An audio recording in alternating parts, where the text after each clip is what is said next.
Good morning and thank you for inviting us. As the Minister has announced, the Minister of Higher Education and Training, that NSFAS has received an overwhelming number of applications for 2021. And this is due to the change in financial circumstances for many households due to the impact of COVID-19. We've received nearly 1 million of applications this year, and we can confirm, as the Minister has already communicated this, that over 700,000 applications have been successful. These students have been notified of the outcome of the applications, and then allowances have already been dispersed to these students so that they can start their academic year.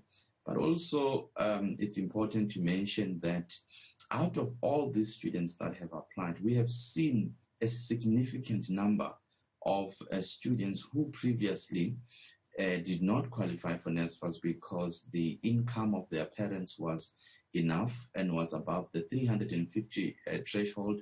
But due to COVID, most of the parents lost jobs, and the circumstances of their income has changed.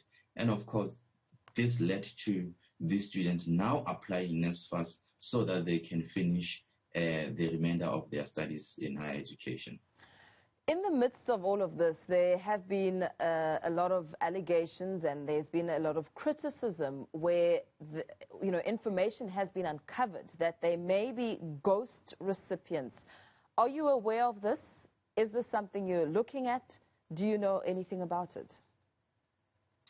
We, as the National Student Financial Aid Scheme, we are aware that the Auditor General had requested us to revise the number of records which were found not to be satisfactory to the Auditor General's assessment. However, ghost students do not exist on our database. And I have to explain what does this mean of ghost students reports that we have seen in the media.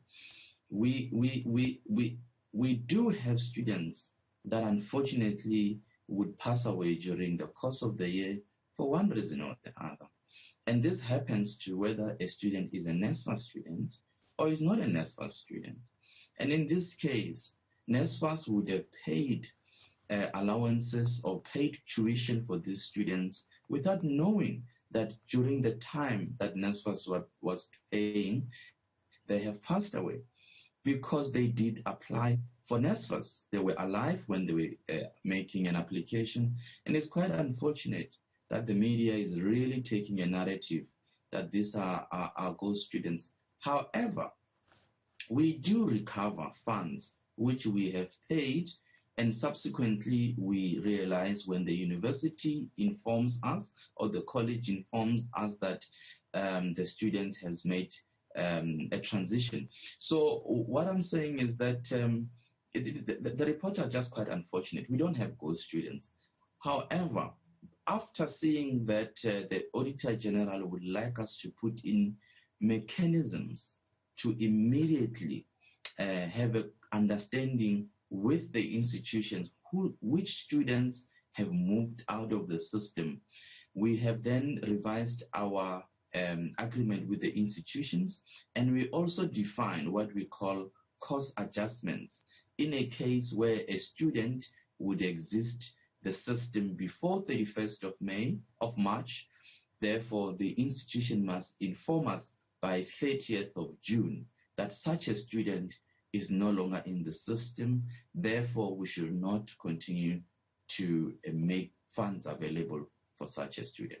I don't think it comes with much merit to maybe downplay that there are no such things as ghost students, because the number 440,000 was quite a significant number, and some NSFAS staff members were also arrested during that process, which speaks to something that's quite telling. What are these mechanisms that you'll put in place to ensure that there are no loopholes that allow the system to pick up 440,000 students which are either non-existent or, amongst the list of some of the elements that you've listed, but to completely dismiss it as inaccurate would be quite concerning. The 440,000 is not linked in any way to ghost students. And I think this is the misunderstanding.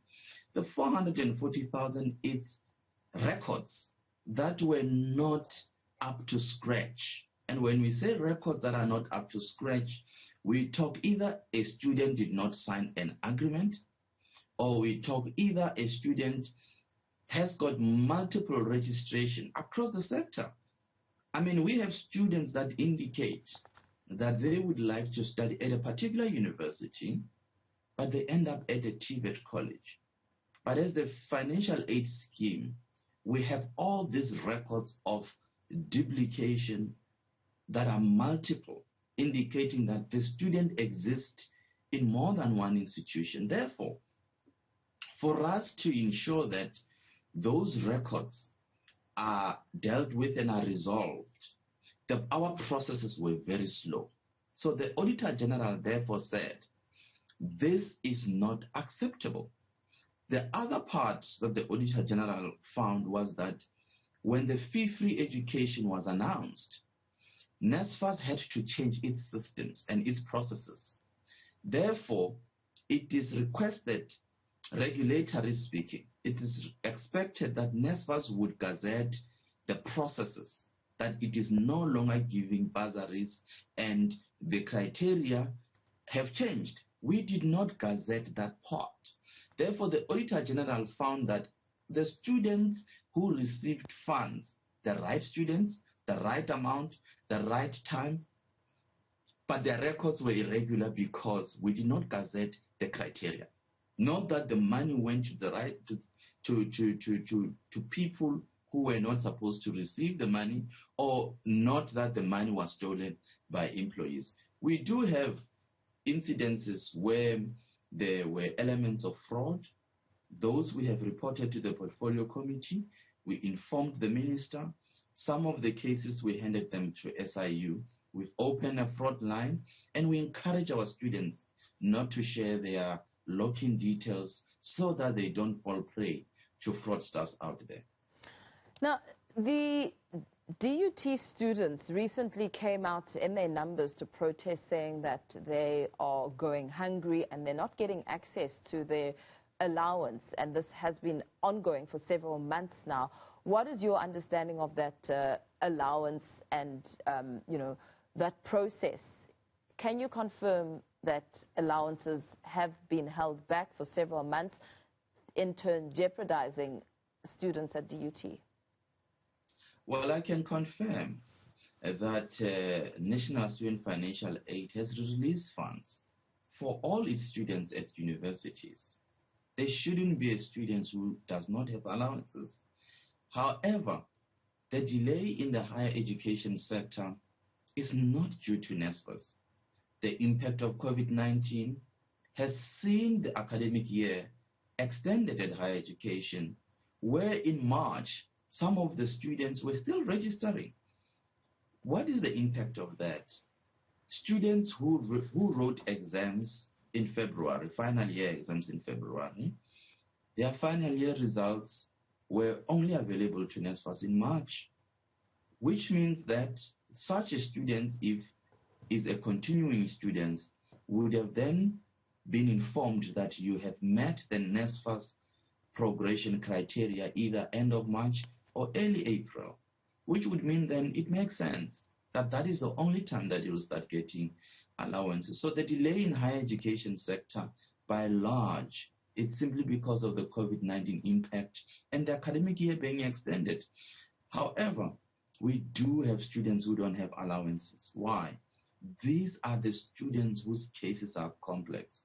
These are the students who either did not submit supporting documents. These are the students whose registration has not been confirmed by their institution, but they are aware that they are NSFAS funded students. And unfortunately, the NSFAS administration is a tripartite alliance. Students must do their part, the university must do their part, and NSFAS must do its part. NSFAS alone cannot confirm that the student is registered without getting that data confirmed by the institution. And just looking at another concern, Kagiso, we know that during COVID-19 there were several laptops allocated to UNISA students. Not all of them benefited from those laptops, from that rollout of laptops.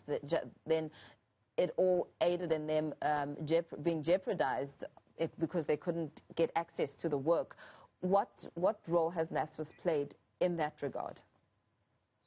Our role has been very significant, and in that the minister has given us an instruction that the rollout of assistive devices proved to be challenging for many higher education institutions. So NSFAS need to come up with a plan to ensure that students are then assisted. So we have then went on a procurement process where we had put together a panel of service providers to provide assistive devices across the sector. We have also launched our online platform where students can order laptops from NSFAS. And of course, students have already started doing the orders. We are receiving orders from students. And of course, the UNISA case, it's a very important case for NSFAS because for many years we tested the rollout of laptops through UNISA, and those lessons that we have learned have made us to be able to improve our current rollout of laptops. So students can apply on the NSFAS portal, can indicate their campus, they must give us the right address, and then they must give us the right details where their laptops can be delivered.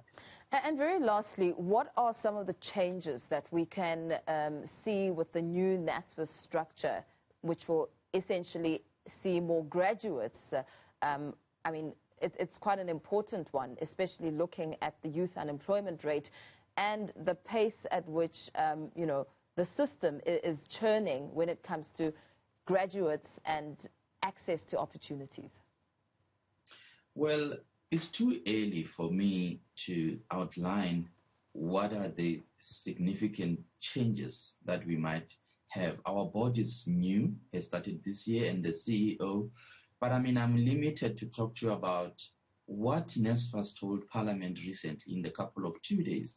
One of the things that came out when we appeared before the Portfolio Committee was that the board is looking at fundraising initiatives, multiple fundraising initiatives to augment or to cushion government contribution to higher education. We need to get private sector, we need to develop a platform for them to raise funds for us.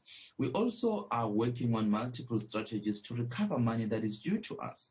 We have more than 80% of student population in South Africa that have studied through NSFAS, and therefore some of the students' debt is due.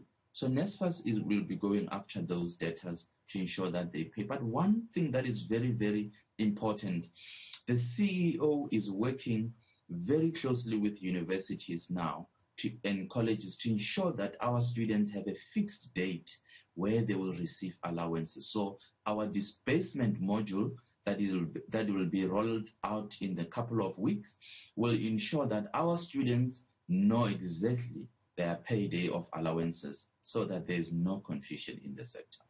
Very well. Thank you so much for your time. The National Student Financial Aid Scheme spokesperson, Kagiso Mamabolo, ironing out some of the challenges and hiccups and concerns when it comes to NSFAS funding.